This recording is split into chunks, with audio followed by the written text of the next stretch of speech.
Alien Skin n'emmotoka nannyini mmotoka nnaajagala Range Rover gye baabikula eyo gye nagireeta enkya kuba owa Ford ajagala teyaggwaayo owa Range Rover naye ajagala teyaggwaayo ate ne bagijjako ebintu bonnet ne bagijjako bampa ne bazijja wannaye aliwe guli etambula nti emmotoka z'Alien Skin mmenke wange bagenda kuzitwala simanya ababanja bakyabanja era banyiivu nnyo lwaki yazitema n'ebirala landlord ennyumba agyetaaga tagenda kuddamu kubakkiriza ebyo byonna n'ebisingawo ku Kasuku Wazabanga eyekoledde erinnya mu kuleeta stories eziri so controversial.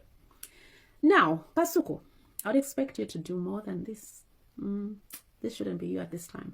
Anyways, bw'oba oyagala kutegeera obunafu n'obunaku obuli mu musajja Generation ayambalidde Kasuku ku program Kasuku gye yakoze olunaku olw'eggulo ng'ategeeza eggwanga nti emmotoka ya Alien Skin ya Range Rover bagitwala n'endala gye yagula gye yasooka okubeera ng'atambuliramu mbo bagibanja naye bagenda gisika. On top of that n'ennyumba waasula bagenda kubeera nga bamugoba kwegambe mugambo gwabadde mungi olunaku olw'eggulo. However, Generation avuddeyo okubeera ng'aclarifyinga ku nsonga ezo zonna naddala Kasuku ze yakonyeeko olunaku olw'eggulo. Yakonye ku nsonga nnyingi naye ekiriko Alien Skin mwana wattu ono Generation abe atagenda sirika oba kutuula wansi akutunuulire wabula abeera agenda kukola ekiddako. Kankuwe feedback ya Generation gye yazzeemu omukulu Kasuku. On top of that wano kwa Semex Media ngenda making sure nti nkuwa updates zonna nga bigenda okubeera nga bitambula mu kooti. Gwe kyonna okola subscribing nga notification bell ebisigadde obitulekere wano kwa Semex Media. Tutambula ne bannaffe abasumulabo products abakutuusako products z'omu kisenge ziri 100%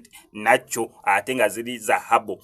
Musajja talwa bulungi nnyo mu kisenge omukyala atalina mazzi taiti pulling oil byonna babirina ate nga bakola ne delivery bakubireko kwe namba aliwe guli etambula nti emmotoka z'Alien Skin mmenke wange bagenda kuzitwala simanya ababanja bakyabanja era banyiivu nnyo lwaki yazitema n'ebirala landlord ennyumba agyetaaga tagenda kuddamu kubakkiriza ebyo byonna n'ebisingawo ku Kasuku Wazabanga eyekoledde erinnya mu kuleeta stories eziri so controversial.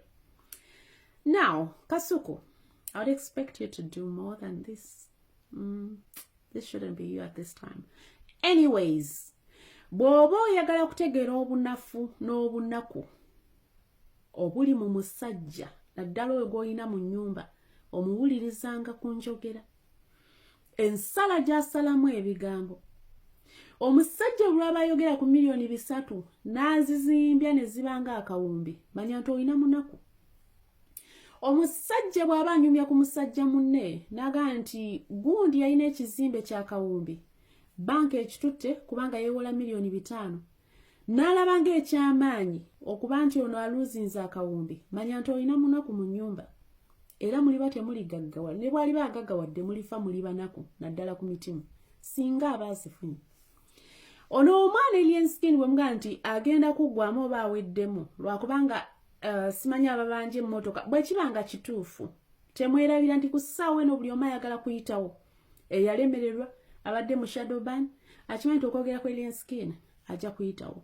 It is good ono omwana yajja kuwa buli omu shine era bw'oba oli nga tonnagimufunako kwata tega kamera mwogereko naye ku ssaawa eno olina okumeka sure nti omwogerako birungi kubanga wokwatirwa ng'omwogerako ebibi ate kiba kirala nnyo. Ekibuuzo kiri nti ani agenda okulikinga vidiyo yo so woomesa emboozi y'omwana ono teweerabira ka free Alien Skin. Back to the point. Omwana ono bwe bukya ku makya ne bagamba nti Range Rover bagikima bagibanja. Range Rover ya ssente mmeka Kasuku gwe woba olaba bw'aba yasobola okufuna obusobozi obugamba nti ngenda gisobola ne bw'aba yagiggyayo ku milioni 10 n'asigala bamubanja milioni 8, 9, 10 whatever naye ng'obusobozi abuyina kikulaga nti liigi mwali Alien Skin oyinza okubanga gwe Kasuku tojja gibeeramu obanga toli gibeeramu. Gye n'okwewola milioni 5 mu banka kitegeeza nti obusobozi mba nyina wa milioni 2. Gwe ky'ogendera mu banka ne bakuwa akakadde kamu kitegeeza nti obusobozi olina wa milioni nga 3. Alien Skin teyenkana nammwe. Alien Skin okuba nti alina emmotoka ezo zipaakinze mu luggya si za business wabula za kwevugamu once in a while. Oba oliawo n'ezimu nga yeevugamu n'agenda n'akola it is okay. Naye nga zipaakinze awo paakinze kitegeeza nti omwana ono yakolamuko kasente era bwe tuba tugamba nti abasajja oyo Mengo abeera musajja wa ddala. Mengo okupangisa ennyumba nga ya miliyoni 5 kitegeeza aba yakolera ddala buba busobozi. Bwe bucya ku makya n'abanga kati tabulina kubanga ali mu kkomera. Bear with me, ono gwe mulaba yakamala mu kkomera ennaku actually ndoza kati egenda kuwera week. Bwe mba siri mistake saagaana kubitegeera payiga saana birowoozaako. Naye ne mubanga mutandise okulowooza nti ennyumba ejja mulema okusasula amamotoka gana amulema ne bwe bucya ku makya ne bagatwala. I can assure you. Tusigala tugamba nti Mengo yakolamu kuba yasobola okubanga agula Ford eyo yasobola okubanga afuna Range Rover eyo oba agimazeyo batanagimalayo. So that is not news.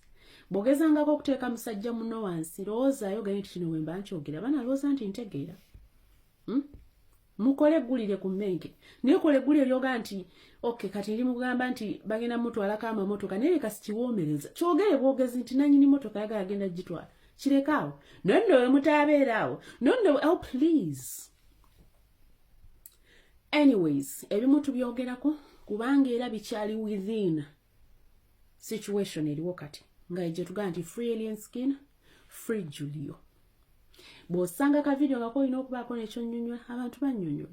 So mwenna abali mu kutya papa tajja kuba na mmotoka neera papa tajja kuba na wakusula ajja kubeera nawo ate n'emmotoka ajja kubeera naso. Zana abeera asobodde. Kuba Mengo talina kirala akoze ng'akikola bampaane bandabe banjogere kwa mwe mwamwezuulya wezuulizi nti eba naye na Range Rover ne lifuuka eggulire. Oba mukategeera kantu ako muyiga omuntu gwe musapootinga bwe buzibu. Mulowooza ono muyimbi wa bulijjo nedda. Ono mwana mulala muko. Temwerabire nkya mubeere n'empisa. Kyaza mawe. Ekimanyi bagenda mutuwa. Anti bamanyi nga tebagenda mutuwa. Bagenda kututira wano. Bagenda mbasubire emirambo wano. Tebatu mafia boss. Muri baddembe. Tulina malivu. Watugabe batamu kuwayero. Bwe batamu balero. Mfiira wano. Tovaawo. Tivaawo. Aiza bantu ya mpira ja patrol wansi. Obo genda nayo. Oba tugenda aba. Babiri. Nenga zinasala okufirira kibanda. Nobody baya. Boy oyina nako eno nako ogikolera blood. Aliye ne tumali. Oyo kama na yera alieni. Kugenda bakuba.